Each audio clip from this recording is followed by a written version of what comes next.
Antes de empezar quiero agradecerles ya que el canal llegó a 10.000 suscriptores. Así que disfruten este especial. Los Thunderbolts, a pesar de no ser un éxito en la taquilla, sería amada por la crítica y por la audiencia, tanto así, que el director Jake Schreier será el que dirigirá el reinicio de los X-Men. Y como el video del material eliminado de Superman le fue bien en vistas, claro en su momento, decidí hacer un material eliminado de esta película. Sin más dilación, comencemos con este video.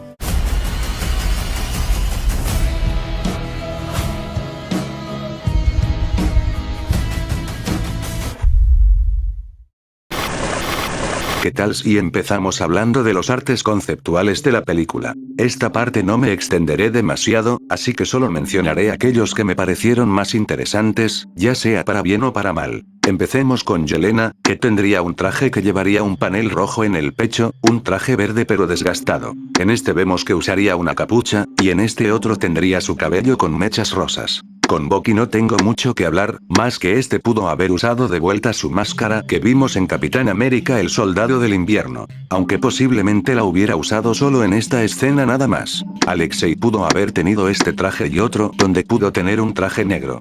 US Agent, que su escudo pudo ser rojo con una estrella grande en el centro. Josh, pudo haber tenido una capa que la haría semitransparente y verla como una fantasma literalmente, algunos que se acercaban al diseño de los cómics, y que tendría una especie de lanza o bastón. Taskmaster, pudo haber tenido un diseño más parecido al de los cómics, otro donde su uso el diseño de la película de Black Widow, y una donde tendría una gabardina que estaría inspirada en la mariposa de la muerte. Y para terminar, hubo una gran cantidad de diseños planeados para Sentry.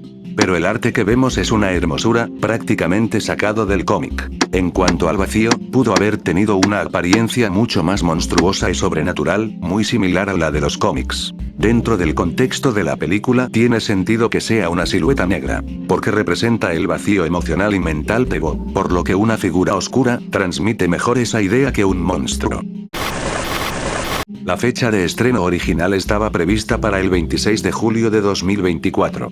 Sin embargo, la película fue retrasada hasta el 20 de diciembre de 2024 debido a la huelga de guionistas del 2023. Posteriormente, volvió a retrasarse hasta el 25 de julio de 2025. Y finalmente, la fecha de estreno definitiva sería el 2 de mayo de 2025. Durante la Comic Con de San Diego 2022, en ese evento se presentó un logo diferente, uno que muchos consideran muy superior al definitivo. Pero en la CinemaCon del 2024, el logo fue modificado drásticamente, añadiendo un asterisco al final. El verdadero significado de ese asterisco no se revelaría sino hasta después del estreno de la película. Y bueno, creo que ahora sí voy a tener que cambiarle el título a este video, ¿no creen?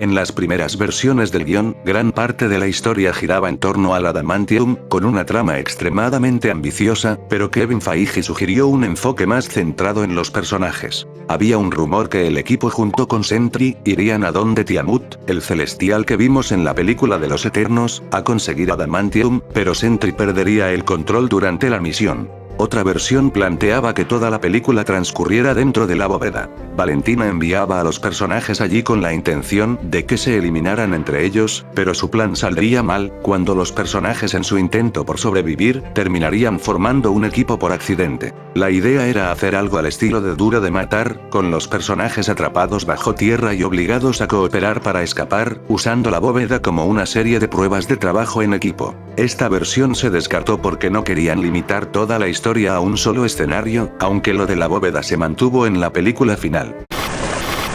Steven Yeun originalmente iba a interpretar a Sentry, pero abandonó el proyecto, y fue reemplazado por Lewis Pullman. Para quienes no conozcan a este actor, pues él es quien da voz a en el idioma original. Por esa razón, al personaje se le refiere algunas veces como referencia que terminó perdiéndose. Mantin estuvo considerado en los primeros borradores porque el director quería incluirlo como una especie de agente o evidencia que Valentina intentaría eliminar dentro de su plan. Pero el personaje no encajaba en la historia, ya que era una criatura sobrenatural impredecible, y que desviaba demasiado la atención a Sentry al vacío, por lo que lo descartaron. Bill Foster, iba a aparecer y tener un papel mucho más relevante en la película, incluso se transformaba en Goliath, y terminaba uniéndose al equipo en el acto final. También se planteaba una química interesante entre él y Alexei, ya que aunque ninguno es padre biológico, ambos actúan como figuras paternas para sus respectivas hijas. El personaje fue eliminado porque no compartía el mismo trasfondo traumático que conectaba al resto del equipo.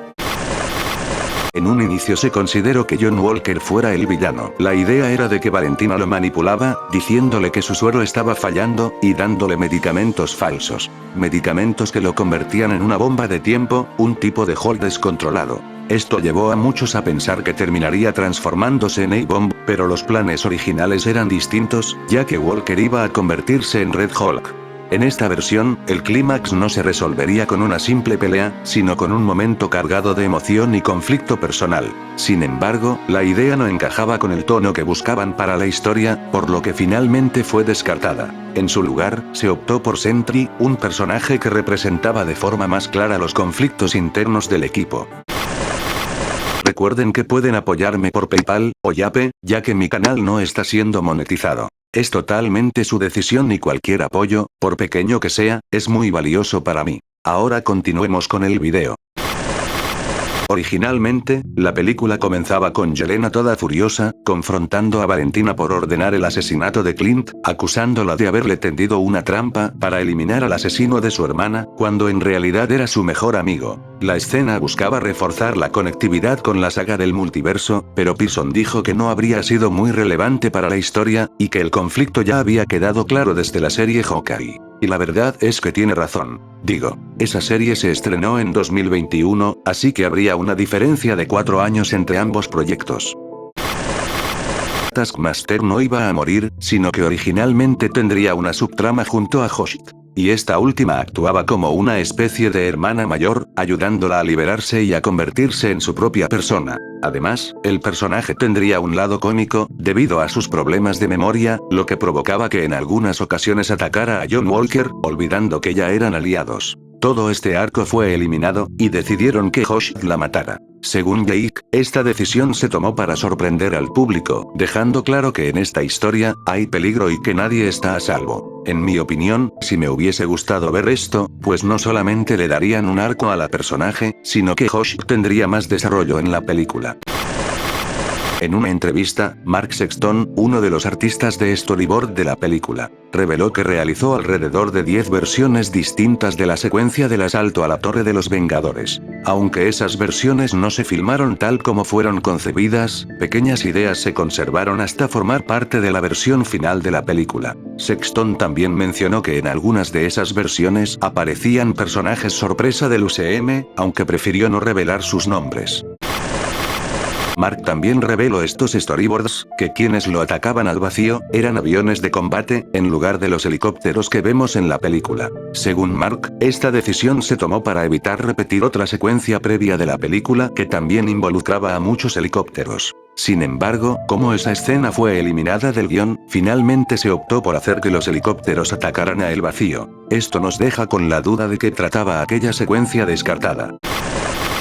Y vamos a lo que no debieron haber eliminado de la película. Después de que Yelena hablara con Alexei y le dijera sobre el dolor que ha estado cargando, él la consuela con sus palabras y ambos comparten un abrazo. Esto último no aparece en la película y solo puede verse en los trailers. Aunque parezca un detalle pequeño, habría dado aún más sentido a por qué Yelena abraza a Bob. La escena mostraría a Yelena recibiendo apoyo emocional y permitiéndose ser vulnerable. Más adelante, ella reflejaría ese mismo gesto con Bob, alguien igual de roto emocionalmente. Y si bien ya vemos a Yelena ofrecerle apoyo antes de la batalla final, el abrazo tendría todavía más peso, mostrando cómo aprendió a brindar el mismo consuelo que ella recibió. Dentro del vacío, íbamos a ver los recuerdos traumáticos de Alexei, Ava y Bucky. Alexei iba a verse nuevamente en un gulag ruso, enfrentándose a su sensación de fracaso y soledad. Josh iba a recordar su infancia en un orfanato, donde sus poderes la convertían en alguien rechazada por los demás. Y Bucky tuvo varias ideas descartadas, como un recuerdo humillante durante su juventud. Estas escenas fueron escritas, pero la eliminaron para centrar la historia en Bob.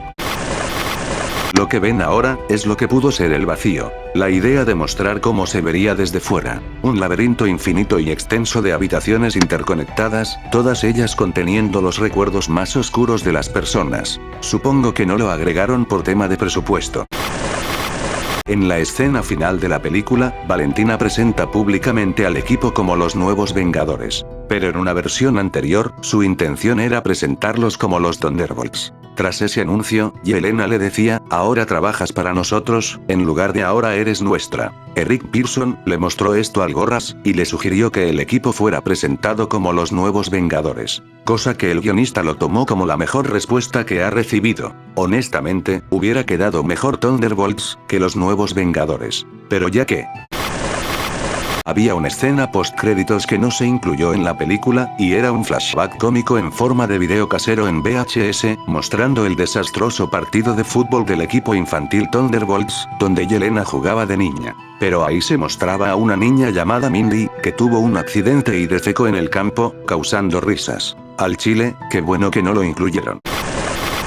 También se escribió otra escena post-créditos que involucraba a Kang. Claro que esto fue antes de la situación con el actor, y que Marvel decidiera cambiar el rumbo de la saga del multiverso. Se desconoce de qué trataría exactamente la escena. Y ya para acabar, en una versión temprana del guión, Zemo iba a regresar como el verdadero villano de la historia. Pearson reveló que Zemo manipulaba los acontecimientos desde las sombras, e incluso se hacía pasar por otro personaje usando un velo fotostático. La idea fue abandonada cuando la película cambió su enfoque hacia Sentry, y los conflictos emocionales del equipo. Y eso ha sido todo por el video de hoy. Espero que lo hayan disfrutado. Si tiene ideas para futuros contenidos, no duden en dejarlas en los comentarios, y quizás las tome en cuenta. Yo soy Naibaf. Y aquí, me despido.